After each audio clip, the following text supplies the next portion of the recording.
Sarah Gailey. Hi. Welcome to the show. How you doing? Excited to be here. I'm so excited. I miss you guys. I know. It's been Dublin. Probably. Yeah, we things are- we found ourselves doing some math about how the last time we saw lots of people in person, and it was Sad. a very worrying amount of time ago. Yeah, terrible. I hate that there's a whole continent and an ocean between us. One of my favorite things to do when I get into the same room as Alasdair and Marguerite is stress Alasdair out by telling him how great he is. I have photos. And I won't do that now since I'm on your show. And No, you should. You totally should. You totally should. That's what the revenge is all about. No, seriously. I keep the photo. I'm going to dig it up. I have the photos on my phone. And when he's having a very bad day, I will hold the photos up and point him at them. Just give me a minute. I'll find them. Go ahead.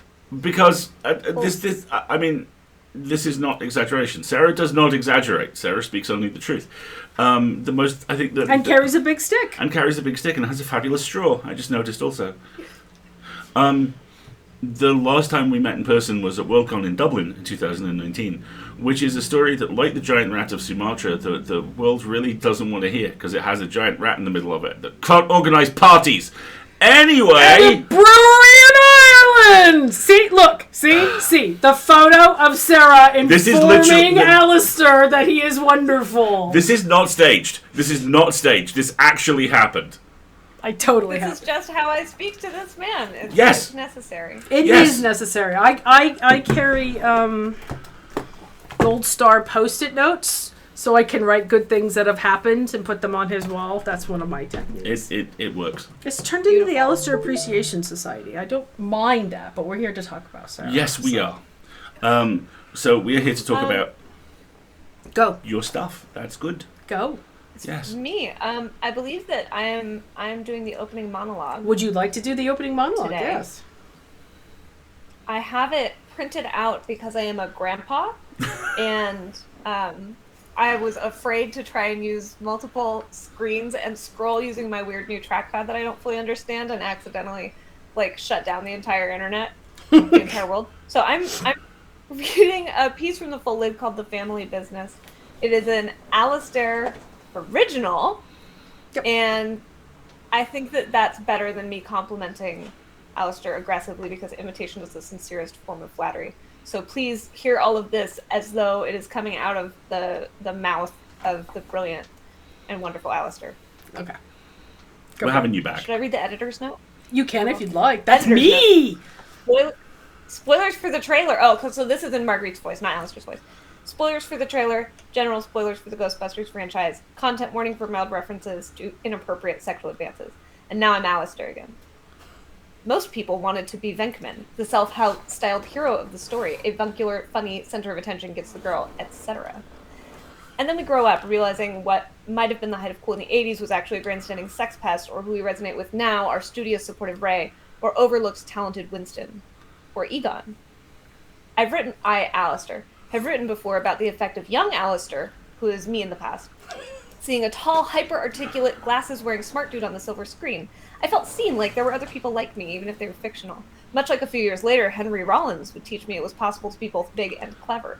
Egon, and Ray, okay, I admit it, Alasdair, but taught me it was possible to be clever and kind and weird and cool, which are all things that I do really well all the time because I'm one of the greatest people who's ever lived. Possible Sarah's annotating this. I do. I like this annotated version. I'm going to have to transcribe it. This is good. I'm reading it word for word. I don't know what you're talking about. My editor's notes are getting really sneaky. I love it.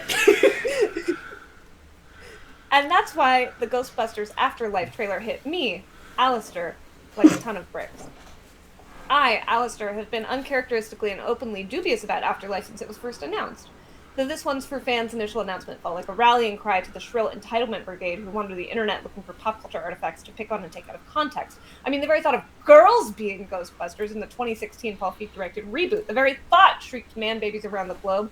That reboot, by the way, I watched with a friend of mine who, for a long time, was like, I'm heterosexual. And I was like, I kind of like you too much to believe that, but okay. And during the scene where she licks the ray gun, that friend leaned over to me and said, I think we need to have a conversation later. Your friend is not alone, and I believe in that realization. Yes. Yeah. Combined with a witless set of cuts which remove vast swaths of the emotional and narrative through line, Ghostbusters Answer the Call is unfairly viewed in many circles as a failure. I mean, it's bad enough that the passage of linear time should take place at all. I agree with that one. But for girls to get some of the toys? Bah. But as time's passed, Alasdair, have become cautiously optimistic.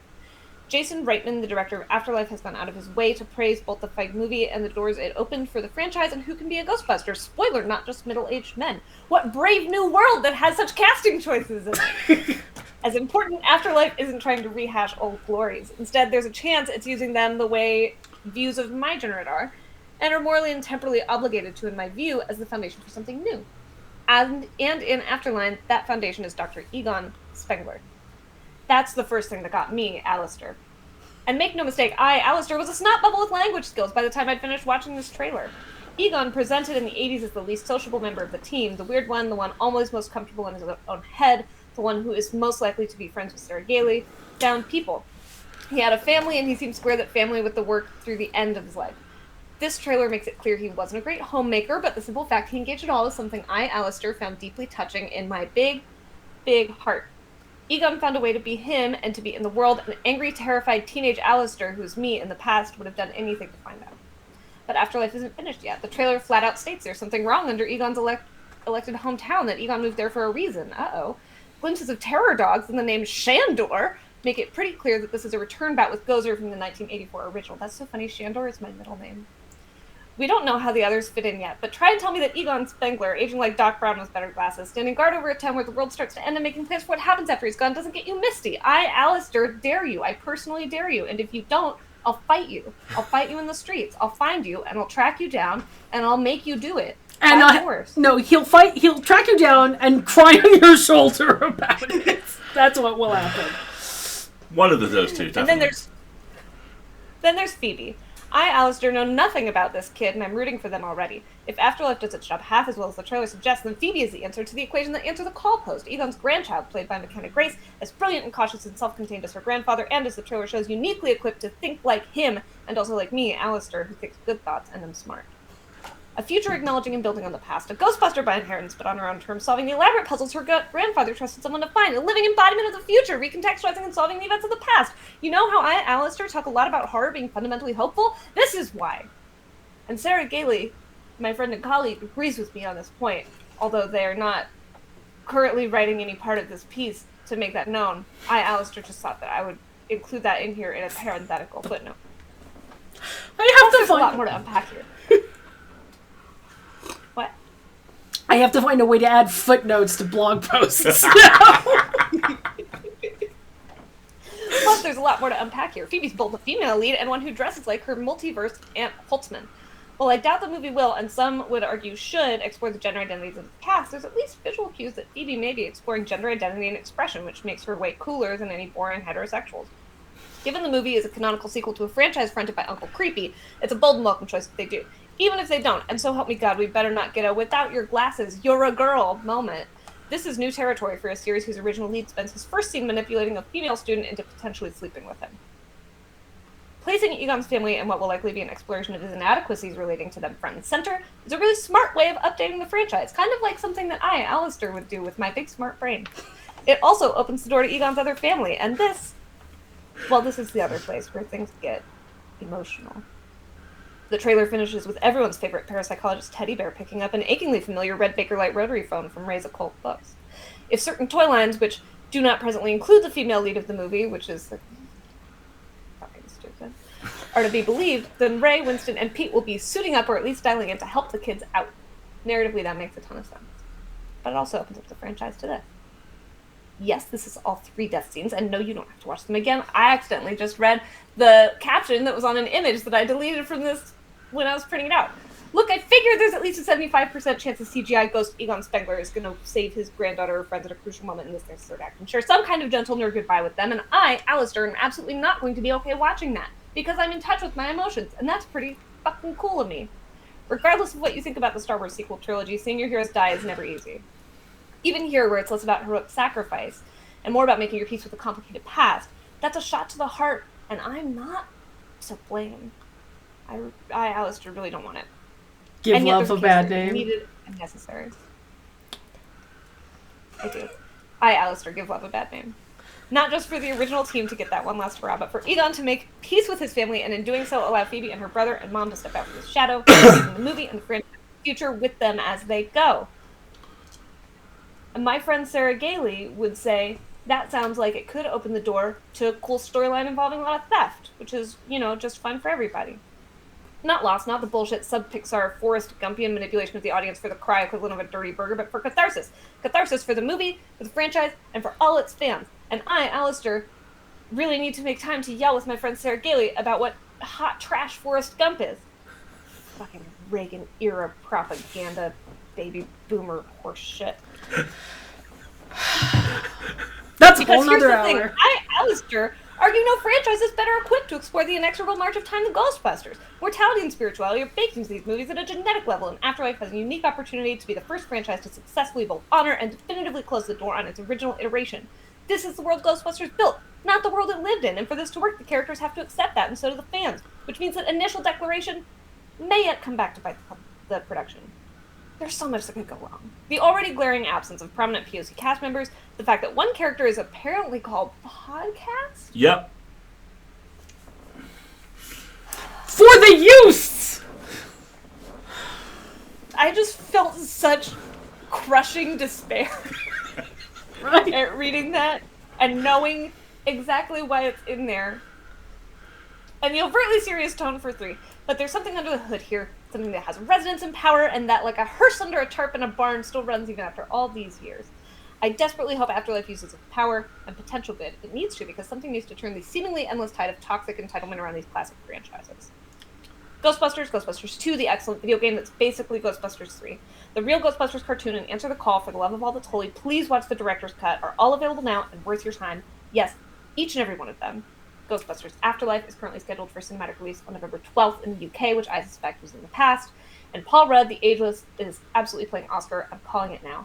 I, Alasdair, wrote this really good essay. I hope you liked it. I love you and I think you're special. Unless you're a jerk. And then I, Alasdair, probably don't think that you're as special, and I probably don't love you as much. But I do have a big juicy brain and a really cool heart, and I'm tall and give good handshakes, and that's the news. The End by Jason Mendoza.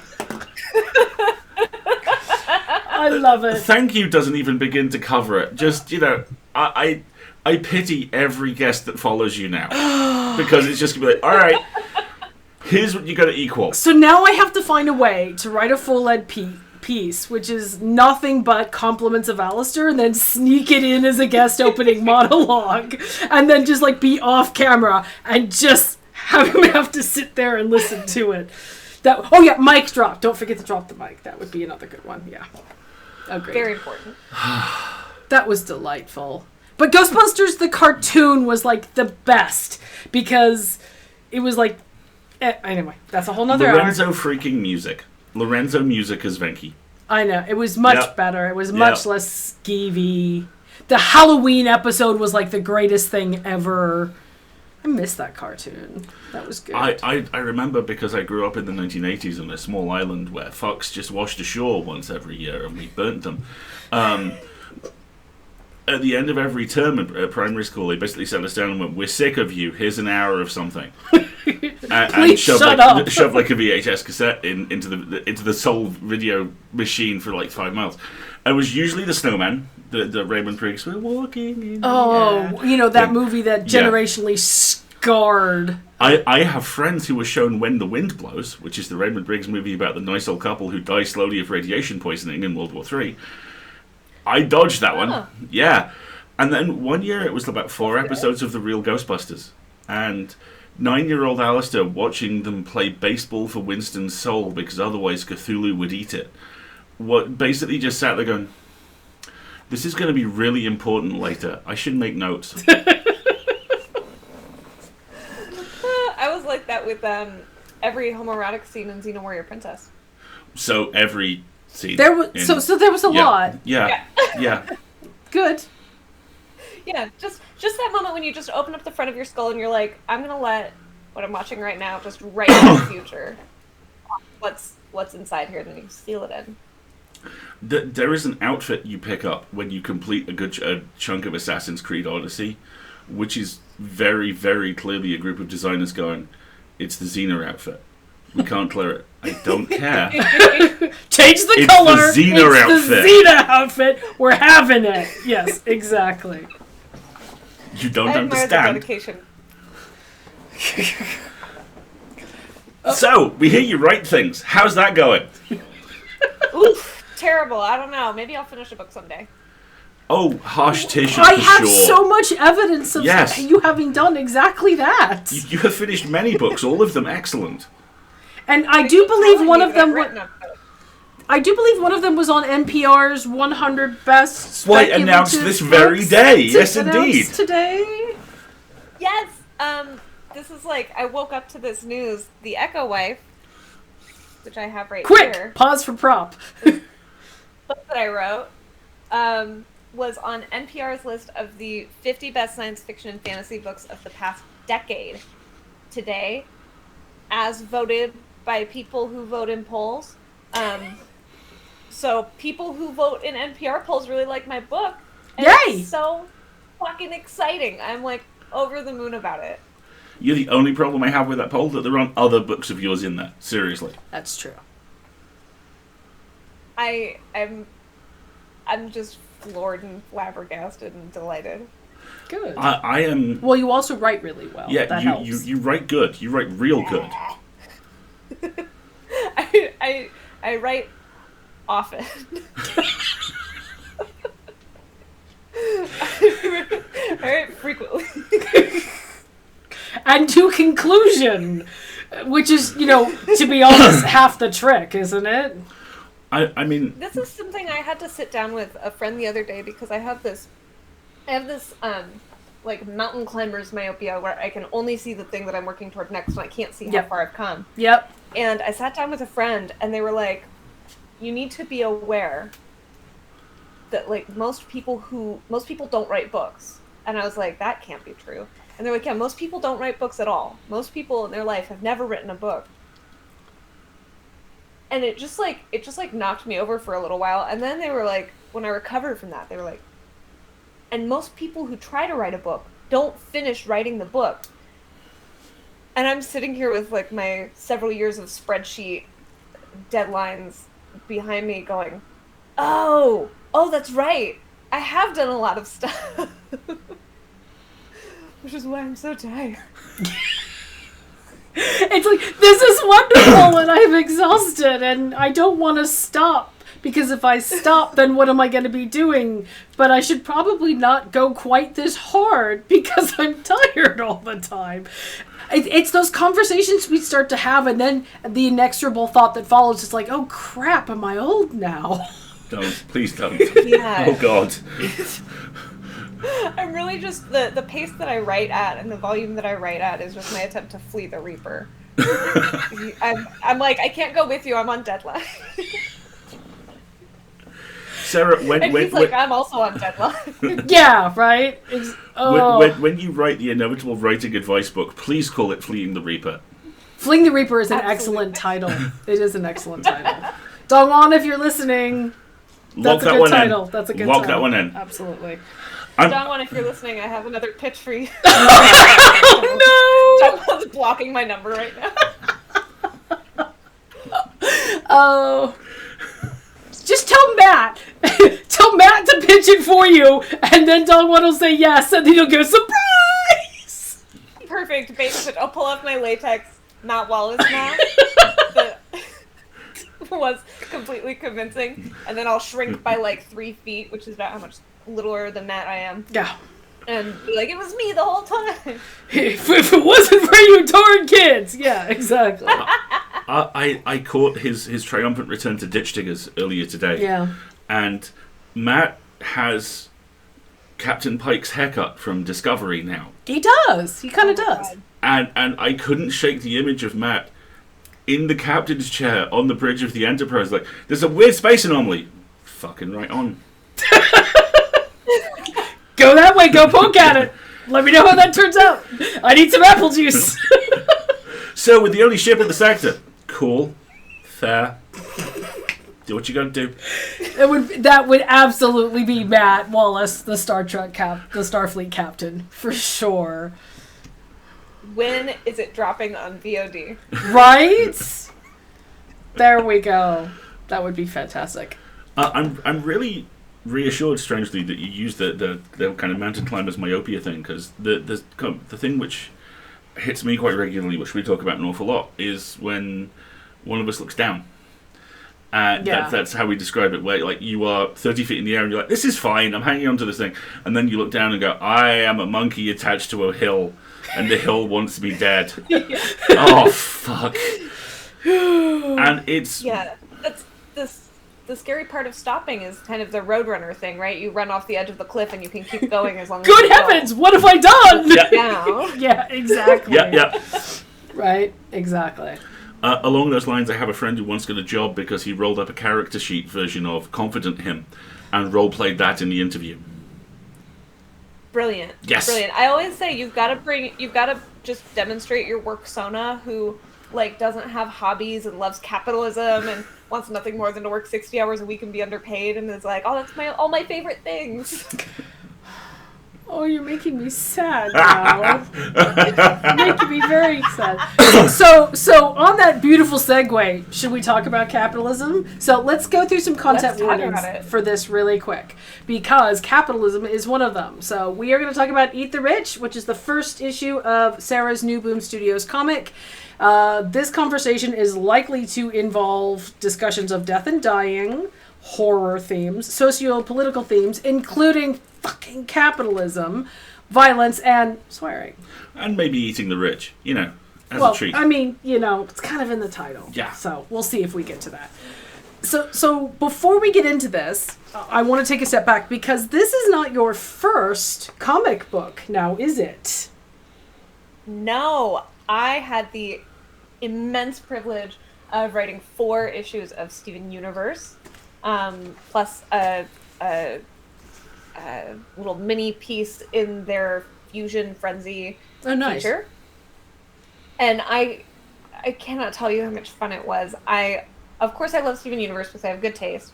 And I remember I have been going over like concepts for original work with my editor, and he emailed me and he was like, have you ever heard of Steven Universe? Would you have any interest in writing for it? And I just screamed at the top of my lungs. I was just like, of course. Give me! Let me do it!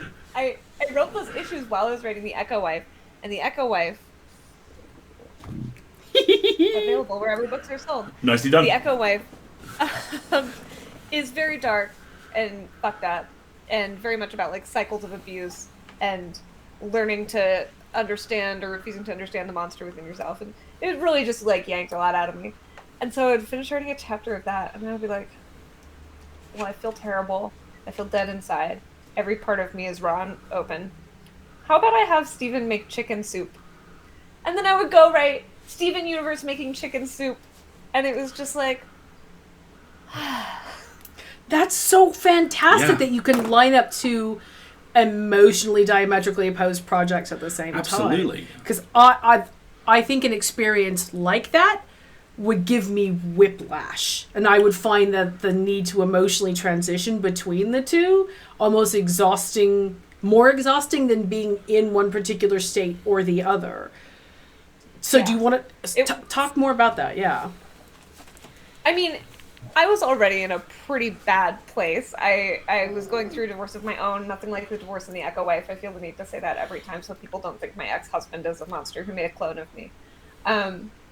As far as I know. And I was...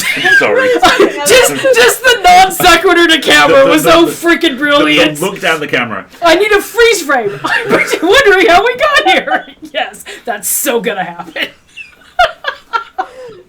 I had moved to Portland. I had to take like I call it my divorce exile year to just like process everything. And I was by myself in a strange city where I hardly knew anybody. There was no sun, and I was in a little space pod of an apartment. And so really like the abyss part of writing The Echo Wife was super accessible. I wrote the first draft in like 6 weeks. I just what? And the whole thing was out.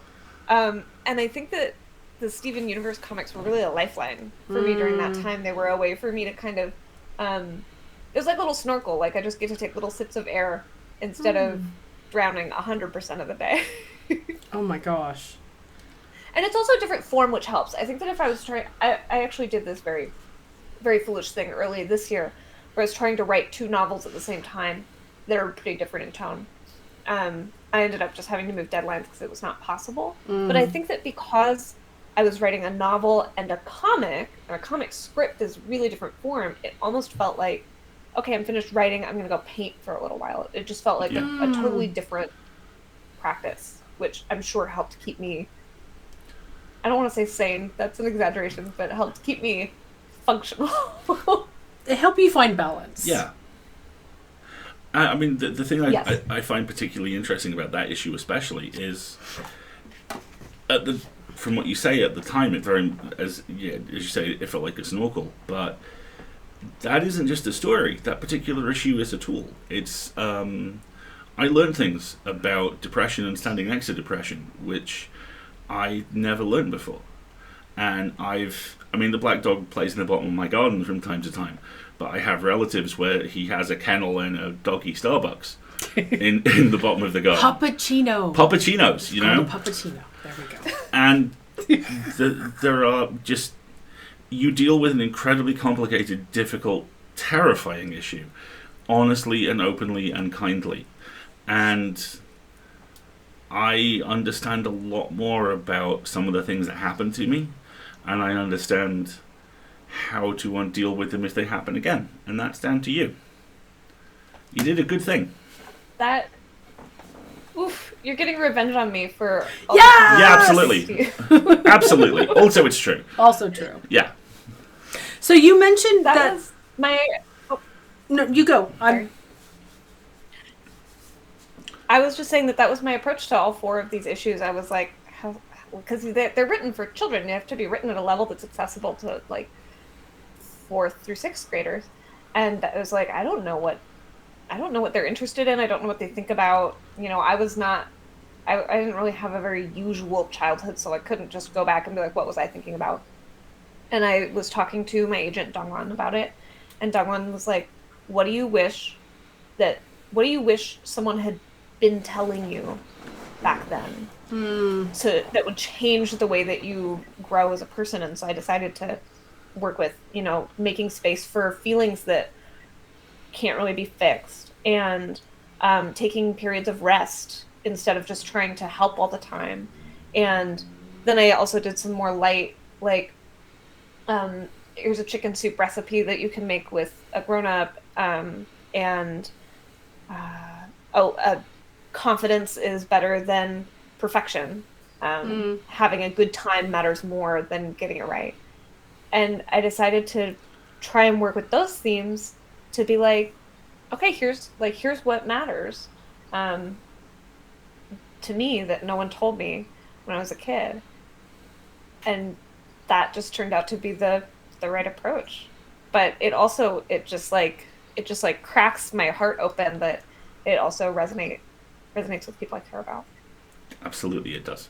And that's a lot of what Steven Universe, I think, is about as a show, and why people just are...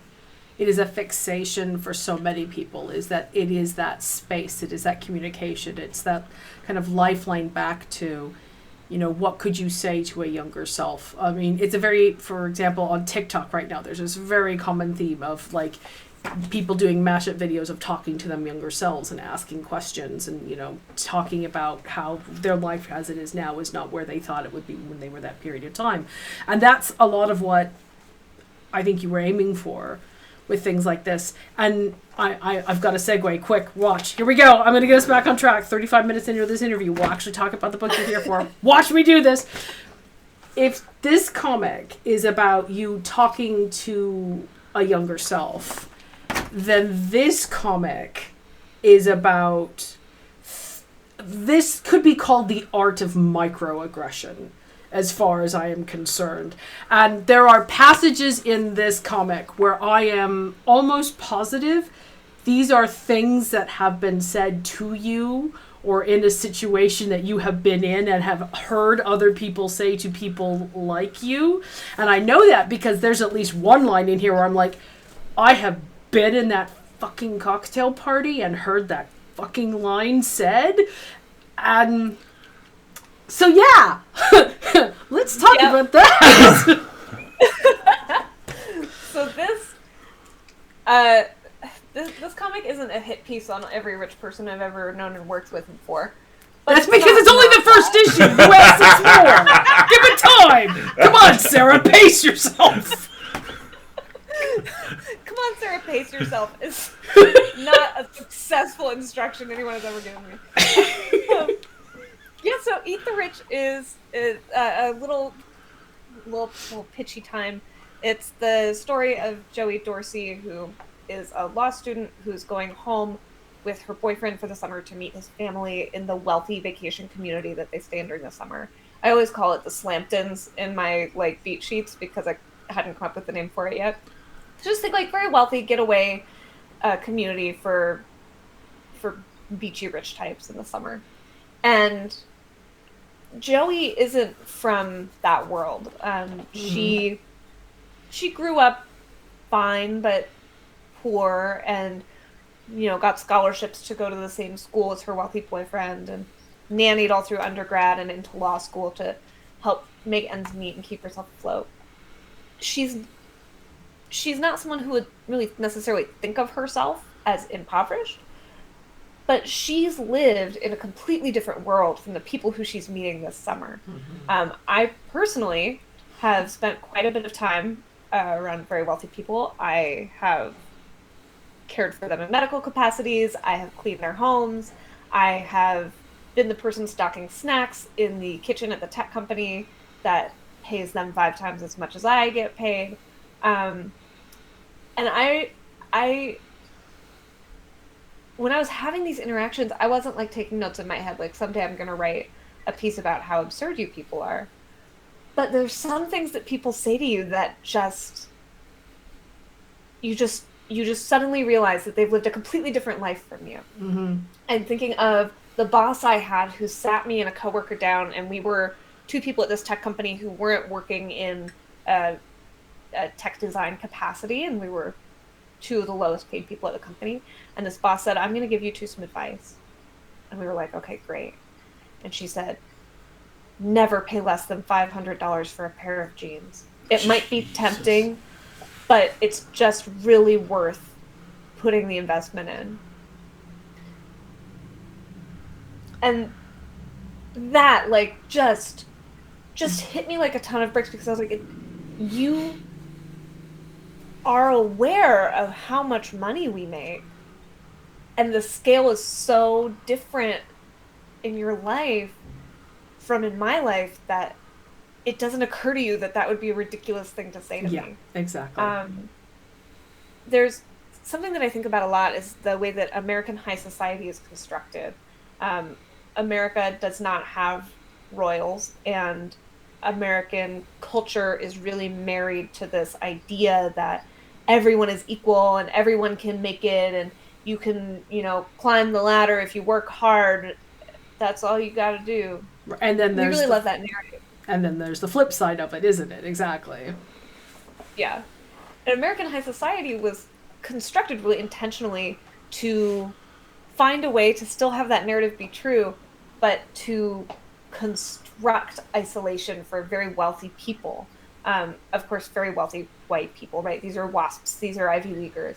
Ivy League schools were started so that those people's children could go to college together and form connections to support each other in business only. Yeah. And intermarry. Yeah. All of the little rules that they follow, don't wear white after Labor Day, they come up with reasons why these are really important. But the reality is that they're just rules that you have to know in order to fit in. And if you don't know the rules, then you've marked yourself as an outsider. And that's the experience that I wanted the reader to have in Eat the Rich. That's the experience Joey has. She shows up, and there's all these rules that everybody kind of just knows. and nobody will tell you. I kind of also modeled this because I do very much think that the tech industry is our nouveau riche high society. It is. It's certainly certainly in this century. I mean, before that it was the industrialists, and now it's absolutely the technocrats. Yeah. Yeah.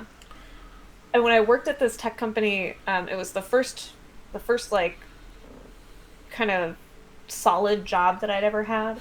I had done like a lot of like small business stuff and a lot of hustling and a lot of grinding and some temp work. And then I got this job left in this tech company. I was like, oh my God, it's a utopia. And I said, what am I supposed to wear? And they said, oh, you just wear whatever makes you comfortable. And I was like, but like, how do people dress there? Yeah. And they were like, we don't set stock by that. And of course, I ended up getting like a year's worth of horrible undermining comments from my boss because I wasn't dressing right, because I just didn't know what we were supposed to do, and nobody would tell you because they were like, no, we don't care about that. Never wear that skirt again. That color is not good for our branding. And it's the exact same thing. There's all these rules that you have to navigate, and because the people who are telling you that these rules are important have money and power, and because they have absolute confidence that the rules are actually important and that the rules will get you someplace if you just know them all, it's so easy to get swept into trying to impress these people, trying to fit into them, trying to be one of them. Because you're like, something must be wrong with me. I just don't understand all these things that these other people intuitively grasp about how we're supposed to act and how we're supposed to look. So I just got to work on myself more, which of course stops you from really being able to engage with the enormous problems that those same people are causing and bringing to the table into culture and society. I distinctly remember spending 2 years of law school agonizing over the right kind of bag that I needed to have. Because, I mean, one, international. So I've gone from California, where we all have cars, and so you just throw your backpack in the car because you have a vehicle with you to hold things, to London, which is a culture where you carry everything you own on your back all day long, apparently, and the weather changes constantly. Oh, but you never put it over your shoulder. That would be rude. You have to forearm curl this giant bag full of all of your life's possessions all day long.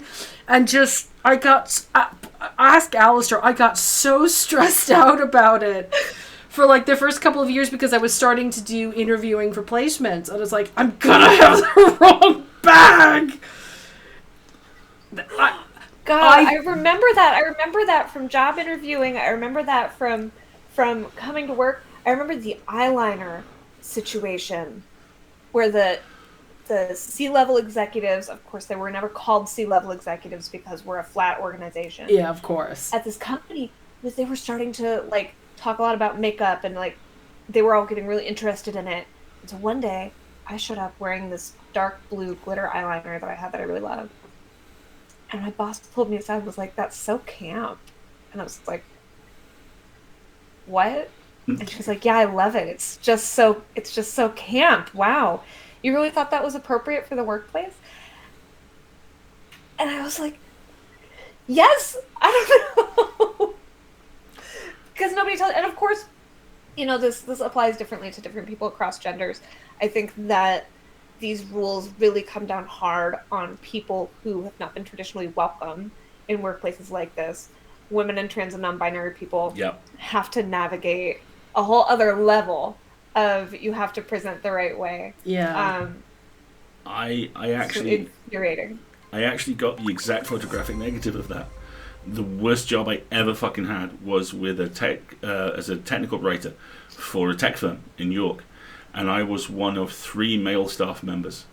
And the 5'2", 90-pound soaking wet distance runner CEO fucking hated me on site because he knew I could fold him up and drop him like yesterday's bran muffin. And the only other guys were his partner, who was ex-army and who he clearly wanted to be, and just this astonishingly cool goth drag queen who just adopted me on site. Thank God.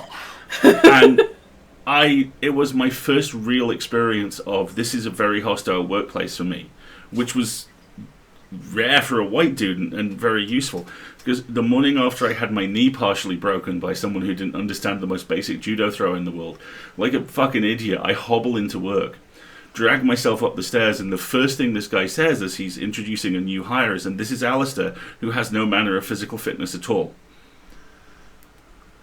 Yeah. Yeah.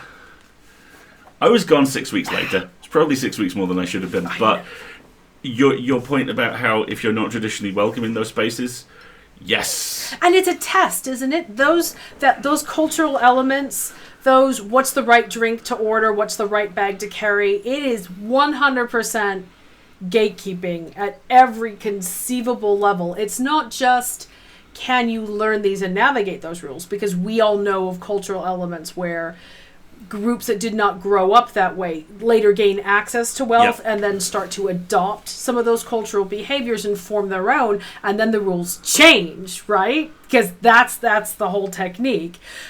It's a test of, did you grow up like I did? And so they're never going to be welcoming, and they change constantly. And you got the tone right, Sarah, is what I'm saying. This has reminded me more of law school than anything I have read recently. One of the things which I'm so sorry to take you back there. No, but it's important because, you know, when you're living in that experience, you're right. You very much either you double down and you invest. And I think that's what Joey is doing in this first issue is, you know, this is the boyfriend meeting the family for the first time. This is the world that she has bent over backwards and self-sacrificed to enter. And so she is not just like socially invested, but like personally invested. This is what she sees as her path to success. And so she is bending herself in knots to learn this and to navigate it and to, you know, to be able to do okay. But at the same time, you just hope that she's going to reach this point where she's like, good heavens, what have I done? and building on that as well, and I'm being very careful about spoilers, I love that one of her rocks in this is Asta.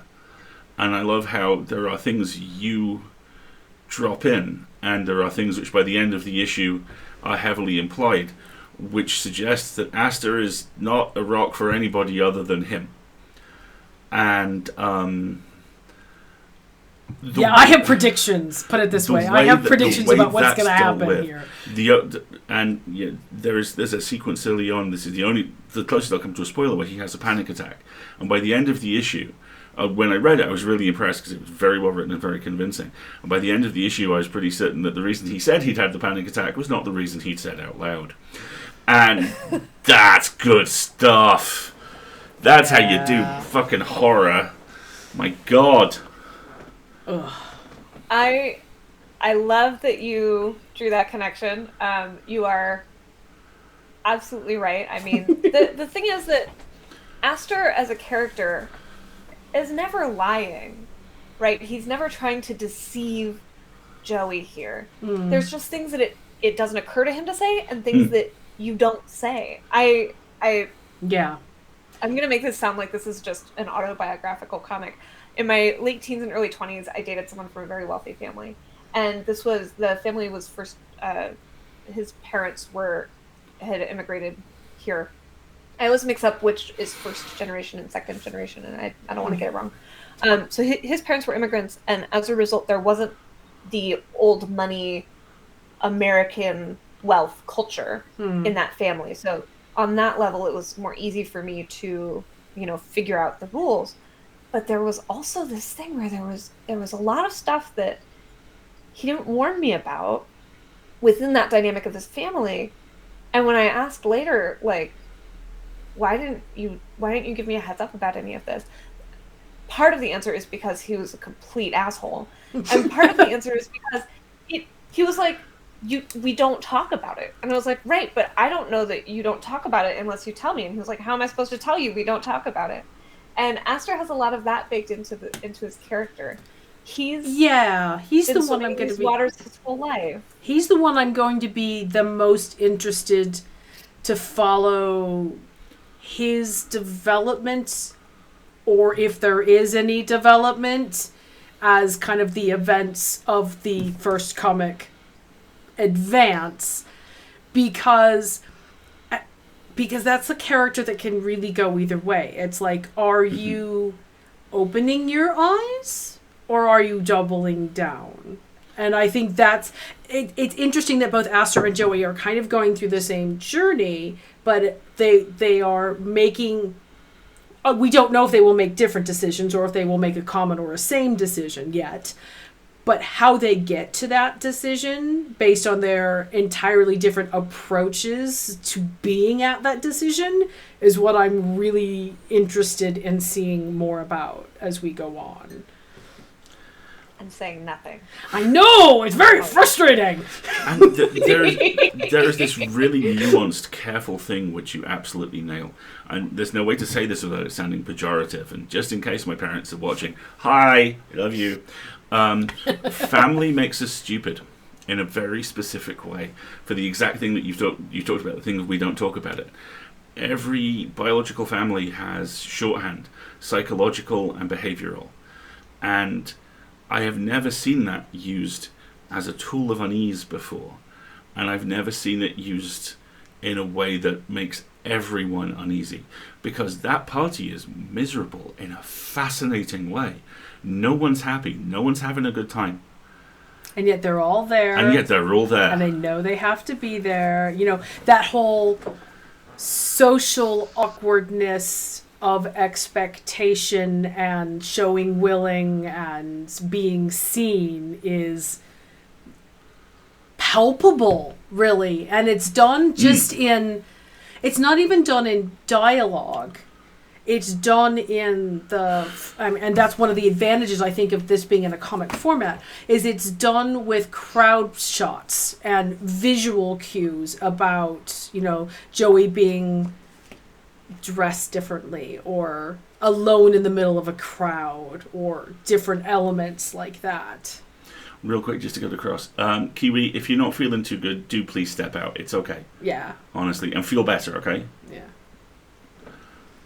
I like your point about family and blind spots, because I think, well, we all have that, don't we? We all grow up with our own groups and we know what's acceptable to us. I mean, this is a horrible analogy, but it's the one that just immediately came to mind, and that was that gigantic Twitter thread a couple of years ago about the poop knife.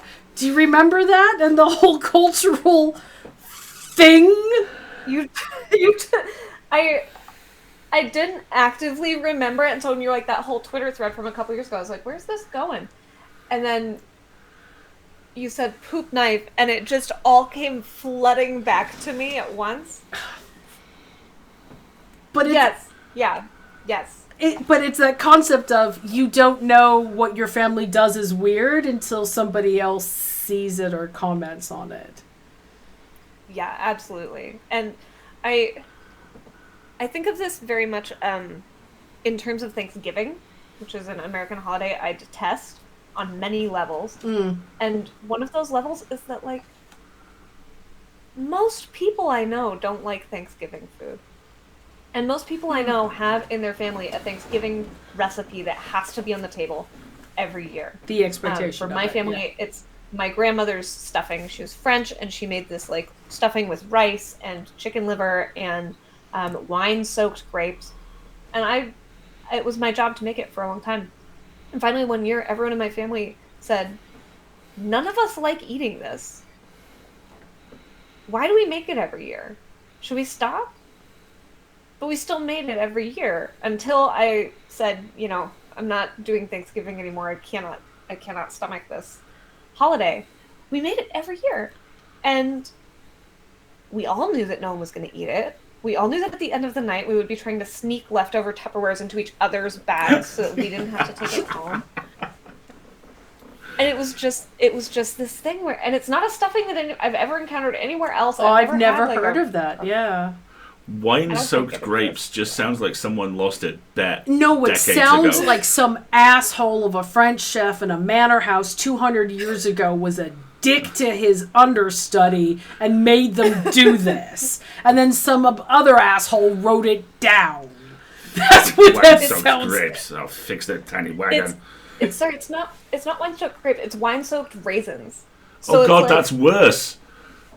it's like taking beef jerky and soaking it in blood, and you're like, you could have just had meat. I don't know. Anyway, the point is, I couldn't agree with you more about this weird thing in families, and it's something that, I'm really obnoxious about applying queer praxis to every part of my life. So I'm constantly picking up things and being like, do I do this just because it's expected, or do I do it because it's the thing that I actually should be doing? And because of that, those family dynamics where you just are falling into what you've always done make me really uncomfortable when I view them from the outside. And then when I'm doing them from the inside, of course it feels perfectly comfortable, because it's like, well, this is just what you do. Yep. This is just how it is. Why would you question it? Why would you think to explain it to someone? Why would you think what happens at the end of this comic wouldn't happen at the end of a pier party on the beach, right? It's what we've always done. Yeah. Yeah. Good God. Yeah, exactly. Oof. All the way through my childhood, my parents went on holiday to York, and they loved it there, and I did for a long time. I went to university there. I liked it so much. I got my master's degree there as well, and I now have about a 72-hour tolerance for the city, and it is a very sharp boundary. Oh, yeah. I'm good for about 72 hours, and then it's like it's the fucking moment in Speed where the bus goes over 50 miles an hour, and my stomach drops, and the panic hits, and suddenly I'm like, I would very much like to leave now. Thank you. I love you. That hits about hour 68, and by the time we get to hour 72 is when you're like shaking the car door. Like, let me in! Yes, exactly. I'll push if I have to, Yeah. Yeah, I think it's really interesting to note who those traditions comfort and who they chafe. I personally am like really allergic to tradition. I also have a pretty strict time limit. The amount of time that I can spend doing something just because it's what's been done, like, I don't know, it gets shorter every year I'm alive. And then I know that there are some people who are really comforted by tradition, by knowing that they're doing something the way it's always been done, by knowing that they don't have to question what's happening. I have no idea what that feels like, but I know that there are people out there who like it. Yeah. And to me, they're really scary. And so I was like, well, how about I just draw a version of them that's scary, and that's the comic. Which, by the way, I did not illustrate this comic. I keep on wanting to find ways to bring up Pius Bach, the incredible illustrator. Yeah, the art's who did the really pencils for this, and very good. Roman Titov, who did the colors. I apologize, Roman, I've only ever seen your name written down. I hope that that I is long. Stunning art, really beautiful. They both did so much with my totally unhinged scripts. So if you're out there and listening to this, thank you. I really enjoy the art a lot. I Yeah. think the color work in particular, and like I said, just some of the composition of the crowd scenes conveys a lot of meaning. And like the scene on the beach, I'm just not even going to get into. I'm like, whoa, okay, okay. It really is one of the things that jumps out about it. I mean, I talk about comics an awful lot because You were good. I word good and other stuff good. And I talk a lot about how comics is a team sport, and you have an incredible team here. It's a good team, yeah, absolutely. Yeah, my team is just amazing. How many issues are planned currently? 5. So you've got one of 5. It is a closed arc. After the 5th one, that's the end of the story. I believe that we're going to be releasing a collected, like a trade. Mm-hmm. And that'll all be out by the end of this year. So you will have issue 5 by the end of 2021. Nice. Perfect blood-soaked Christmas present. Huh? Perfect blood-soaked Christmas present. Wow. Ooh, conversation starter. Hey, Mom, read this, and then let's talk about that stuffing. God, right? Wow. I'm so fortunate to have gotten to write this. My original editor is no longer with Boom Studios, but gave me this opportunity. I wrote up the pitch. I pitched it initially as CW's Revenge meets Riverdale, but with people who eat people. And Perfect. he was like, yeah, do it. What was your description of it? Shirley Jackson's The Lottery filtered through the really good seasons of the OC. That's why when you said that to me, it just hit me right here, because I was like, that's exactly what I wanted to write. I love primetime soaps. I love the kind of like not quite trashy, but also not quite quality storylines that come up. And I love fish out of water. Like, you're dropped into society and there's something dark afoot, which if you haven't watched the CW's Revenge, you absolutely must. It's delicious. And getting to do that in comic form was just a dream come true. That's fantastic. Are you... So you write in a lot of different media. Mm-hmm. Are you going to keep doing everything you can get your hands on? Do you have other comic aspirations? Are you going to start writing audio dramas next? Okay. Vis-a-vis other comics, the future contains many possibilities, and some of them we aren't allowed to talk about. I see. Excellent. Yes. And in terms of other media, I don't know. I keep on saying, like, I can't... this is like a little like how the sausage gets made, right? Brand dilution is something that I'm trying to avoid in general, which means that I want people to associate my name with a particular product, so that when they hear the name Sarah Gailey, they're like, I want to spend money on that product, because then I get to keep on buying my dog Tinkerbell the expensive dog food that she needs so that her liver doesn't explode or whatever. You have the And best in dog, order by to- the way. Just the best dog. Yeah, she's the best dog. She's high quality. I'll tell her you said so. She got a bath yesterday because she was rancid, and she has still not forgiven me. Oh, no. I also washed all her... She has, like, blankets that she likes to snuggle up in because she's an old grandma, and I washed all her stinky blankets while she was drying off from the bath. So I am, like... I'm the enemy Persona right now. non grata. Yeah. But anyway, the goal of, like, having a good focused brand is that when people hear Sarah Gailey, they'll think of one thing. And so I keep on saying, I need to not do anything new and different. Like, I need to not branch out anymore, because if I branch out more, that will dilute the brand. People will start thinking of two things when they hear my name, or three things. Would you teach him how to do that while you're at it? No, because I'm no fucking good at it. I'm a total failure, because I keep going, oh, I'll just do this project on the side for fun. No one's going to buy it. No one's going to pay attention to it. It'll just be a little treat for me. And then I get really into it, and then it does better than it's supposed to. So, like, I didn't think anyone was going to know about this comic. I mean, and this is no shade to Boom's marketing and publicity stuff. I'm not a known comics writer. I kind of assumed that I was going to be, you know, sort of an extra little thing that they throw into the goodie bag as you're leaving the party to get rid of it. So, like, someone else has to deal with it. And instead, it's like a real comic, and people are reading it and talking about it. And now I'm really excited about writing comics. And my poor beleaguered agent, who has blocked my number by now and also is keeping an eye out for me in disguise as Matt Wallace, is like, and what's next? And Well, someone's just said in the chat, look, Neil Gaiman does everything, and he's Neil Gaiman. Stephen King does everything, go. and he's Yeah. Stephen King. You can do everything and be you. Yes. It's not stopping you either. Let's be honest. You know.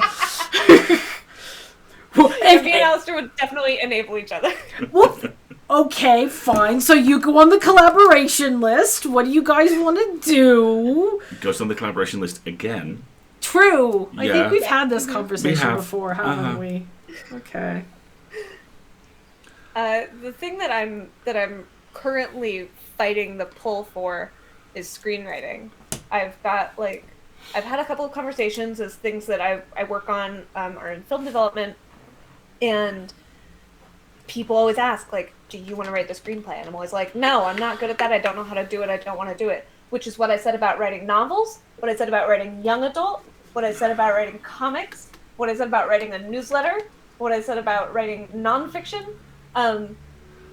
So find something small, or like if you're...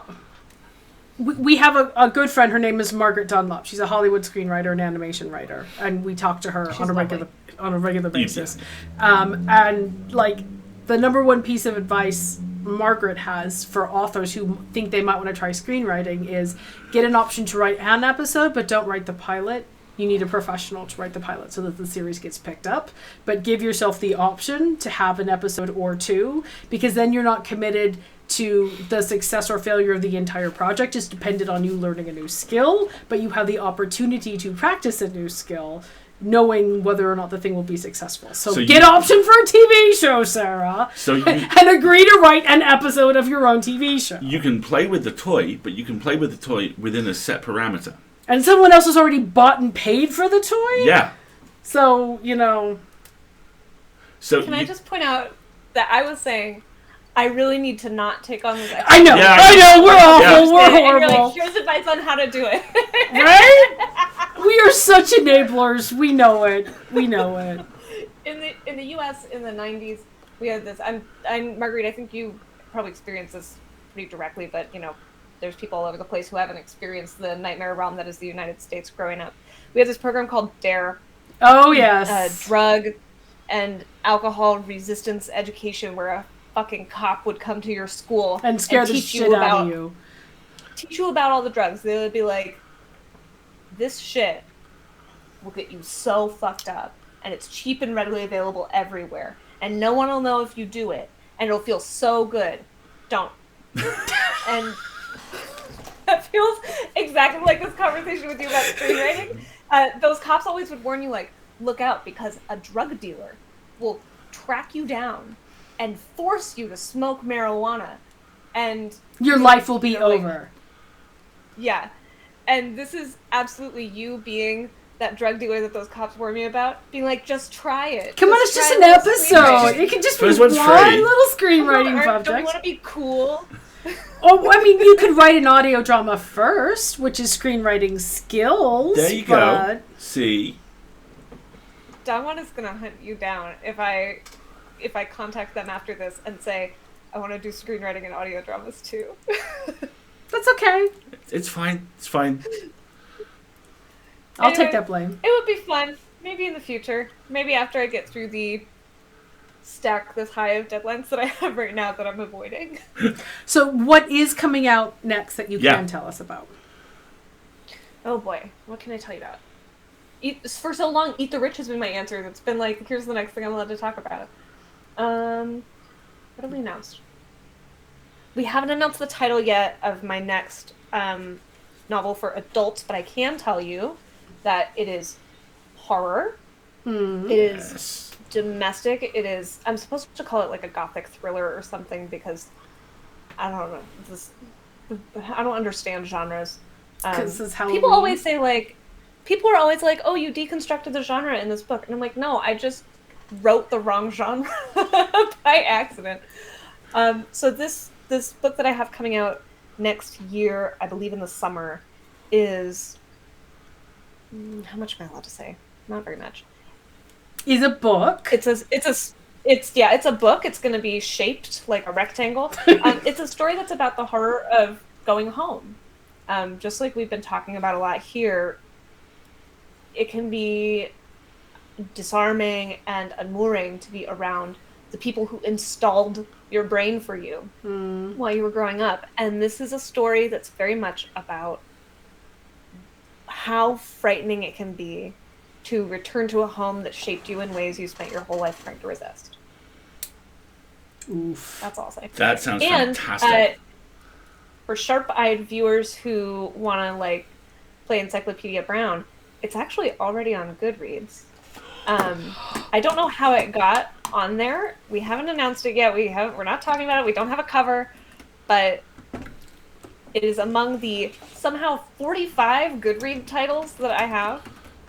It's almost like you're so prolific and brilliant, isn't it? I'm totally doing It's almost this like I have a dark compulsion. But don't say the title out loud. Don't nobody talk about it, because my publisher will get mad at me. Okay, I think and I want them to pay me to write books in the future. Cool. We're looking and carefully not saying anything out We're loud. not saying anything, but I might go like poking it. You have Yeah, also you can DM me after this. you have also reminded me, if indeed I needed reminding, of my favourite coping mechanism for NDA projects, which is I explain at great length what my favourite episode of The West Wing is, and it's one where Josh is not allowed to talk about a thing. And the first couple of times I did this, I did the full thing. And it's now just down to, my favourite episode of The West Wing is Celestial Navigation. And we all know what he's doing, so.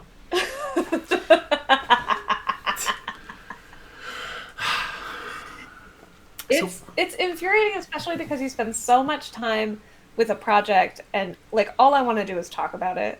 All I want to do is talk about it, and I'm not supposed to. And I'm also. But it would be terrible really cool. Yeah. So I'm like, I can't tell you anything, but. Yeah, exactly. This is the one thing that Dongwon would probably like log into the chat and just be like, no! Yeah. So, yeah. Okay, here's what I can say about it. Okay. Here's what I can say about it. It is the close of my unofficial, unlikable female protagonist trilogy. So my first adult novel, Loading, please wait. Magic for Liars, Yes. features a complicated female protagonist who a lot of people, when they talk about her, refer to her as like morally gray and like complex. And The Echo Wife, which is my second adult novel, features a female protagonist who a lot of people, when they talk about her as an unlikable and irredeemable bitch, which really warms the cockles of my heart. And this third one features a female protagonist who I suspect a lot of people will refer to when they discuss her as an outright fucking monster. At least if I did my job right. Fantastic. Also, fun fact about Magic for Liars, when you view that book from space, it actually spells out J.K. Rowling can go fuck themselves. Yeah, there's not so much subtext in that book as 10-foot tall text. Yes. Yeah, I've met people who write using subtext and they're cowards. I have this thing where, I mean, Harry Potter really built my career for me. My first like kind of hit nonfiction series of essays was an exploration of the female protagonists of Harry Potter and using them as a lens to try and drag people into anti-fascist activism. And then, you know, Magic for Liars has a lot of grounding and reference to Harry Potter in it. But also J.K. Rowling can go fuck herself. And I don't really want my name and like brand to be affiliated with Harry Potter, but I am okay with my name and brand being affiliated with J.K. Rowling can go fuck herself. Yeah. It's like It's very much what the book reads like. It reads like you processing something which was tremendously important to you and which did a tremendous amount of good, and that you now realize has been rendered toxic by its fucking idiot creator, and going, and now that's done, and shoving it in a box and putting it away. Or literally shoving it in a book and putting it away. It's an extraordinarily liberating experience to read, so I can only imagine what it was like to write. The more I wrote it, actually, because I started out being like, oh, there's some things that I would love to address that I think that, you know, in the magical school setting, like a lot of the more popular magical school books don't really address. And the more I wrote it, I did, again, this obnoxious queer praxis thing that I do where I just pick every piece up and say, is this necessary? And I kept picking pieces up of your classic magical school story and going, is this necessary? And going, wait, that's really fucked up and broken. All right, well, let's look at the rest of it. Then I pick something else up and be like, that's fucked up and broken too. And eventually, this is all fucked up and broken! This is all fucked up and broken. Why would you do it like this? And the answer was, because she has bad opinions and ideas. Because appropriation is a thing. Yes. I like the little innocent to camera thing. That was a good one. That was particularly good. We've been talking over an hour, and this has been terribly delightful. I'm going to ask the audience real real quick if they have any questions. Mods, if you would maybe highlight them for us, that would be great. Do you have any other... I mean, we probably haven't even talked about all of your conversation topics, but... Oh, no, we actually covered pretty much everything. Oh, okay. Wow. Yeah, background. We, you know what we're like, Sarah. You get us in the same place, and we'll just... How long were we in that pub? Just for hours and hours and hours. It was delightful. Yeah, I want to say like 4 hours. It was great. It was probably one of the best parts. One of the best parts of the weekend, unfortunately. So because it was the one which had all the money on the walls, and the bartender who was a little like, who are you? And people with cash. Cool. He was like, all right, I'll tolerate you. Yeah, exactly. It's like, what do you mean you're not drinking? What are you doing here? I'm like, well, unfortunately, all your restaurants are closed because this is Ireland and it's a Sunday. So that's what we're doing here, right? It was like, I will just give you money for a bathroom and a place to sit. Right. Yes, sir, I would like to rent a stool. That's an excellent question. Goodreads has Magic for Liars listed as LGBT. Which letters and how prominent is a question being asked? Ooh. Okay, so this is there's 2 answers to this question. One of the answers to this question is that every fucking thing I write, even if it was like the heterosexual's guide to picking up women in bars, gets tagged as LGBT because I'm queer non-binary, and people really beautifully love to highlight creator identity when they're talking about pieces of fiction. But for instance, the Echo Wife is tagged as LGBTQ, and it's like, that's a little bit of a stretch. It also does great stuff for me in terms of marketing, because every time that fucking J.K. Rowling goes on some transphobic crusade, people are like, let's highlight trans and non-binary authors, and I end up being one of them, which is very nice. I really do appreciate it. But that's a blanket answer for all my books. That said, there is a lot of queer representation in Magic for Liars. Available now. What books are sold? I have one of your pins, I think. Yes, you do. Oh, hell yeah. God, those pins were cool. I don't know if this is on my board. It may be in my backup stash, but I think I had one of your pins at one point. Yeah. Toxic. So I don't want to tell you like which characters are what, because some of that's plot relevant. But there is a prominently featured lesbian couple. The main character, Ivy Gamble, is queer. It's not super prominent in her discussions of herself, but she's queer. She dates a bisexual man throughout the book. And the kids, because the teens at this school are characters with their own plot line, are kind of all kinds of queer. I don't want to make a list because I know that I'll end up leaving one out. That's good. Because I have a terrible memory and I wrote this like 6 books ago. But you've just got a lot of very casual queer representation on the page. My general blanket rule is that I don't write heterosexual characters unless I tell you they're heterosexual. And I know that doesn't necessarily translate to like representation, right? It's a very fucking J.K. Rowling, very Marvel move to say, oh, that character, even though it never came up, was bisexual the whole time. But as a blanket rule, you'll always know when one of my characters is heterosexual because they die early.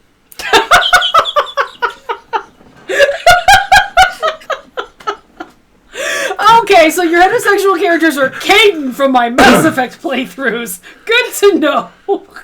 Hey, Caden. Go straight to the grave. Go stand next to this nuclear weapon. Why? No reason. Oh, bye. Oh my gosh, that's hilarious. I love that. I haven't seen any other questions in the chat. Kill your straight, so someone has just said. So good. There we go. Well done. Are the straights okay? No, because Sarah is killing them. Sarah's killing them all. Sarah Gailey's kill straights. I love it. I love it. I just find them boring. I just find them dull. I'm like, why am I going to write about that? I don't. Heterosexuality? What are we, children? Like, grow up. Enough already. I'm just not interested. Yeah, I adore you, Sarah. Everybody in the chat's like, can't ask questions, we're too busy laughing, which is fine. That sounds fine. The great straight pride parade in the sky. Exactly. There we go. Oh no. Oh god, the fan art from that would be Good hilarious. grief. I love it. Oh. You can go to your gender reveal in Hades. Just don't shove it in my face. Hilarious. Oh, I've been laughing so much my cheeks hurt. This is fantastic.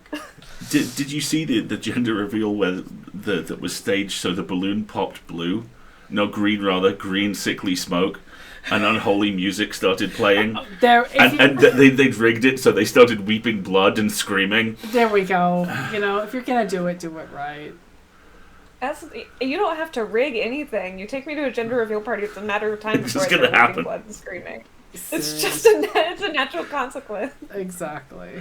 Oh, been in half an hour, Sarah's weeping blood. Okay. Well, Alistair's frantically yelling at the car door. Let me in! We gotta go! We can't stay here! This is backcountry! Yes, exactly. Oh, fabulous. This has been amazing, Sarah. Thank you so much for coming on and chatting with us. It's been too long. Obviously you need to write more things, because when you do, we can have you back to talk about them. Of course, yeah. Yes. That'll be my motivation. I'll have one of those do it for her collages from The Simpsons, but it'll be both of your faces. Yes, there you go. With speech bubbles, like, just write one episode, Sarah, and what could an audio drama hurt? And tell Don Juan it's their fault. You know? Cool people do Just try screenwriting. one. What could go wrong? You're right. Dare to write an audio drama. Thank you so much for having me on here. Don This Juan's was so gonna much kill fun. us. What a great way to celebrate this comic coming out. I really so am glad looking that forward to happened. reading the rest of this. I have so many theories about where And this is going the to go. horrible shit that is going to happen to these horrible people. It's going to be great. I mean, with a title like this, I can say that cannibalism was the anthropological subject I studied the most in college. It's fascinating to me, so I'm looking forward to seeing what happens. Yes. Could be anything. Who knows? It could be absolute. Really? Yeah, I went there. Weirdo. It was a cheap get, you know. Fantastic. Okay, everybody in the chat, we are gonna say goodnight to Sarah, and go and take a little tiny break, and then we will be back for some shenanigans. So this is a chance for you to get up and take a stretch, Yes, indeed. and refill your drinks, and make sure you've fed the pets and yourselves and medications as needed, and we will chat back with you in a few minutes. Bye. Thank you for having me.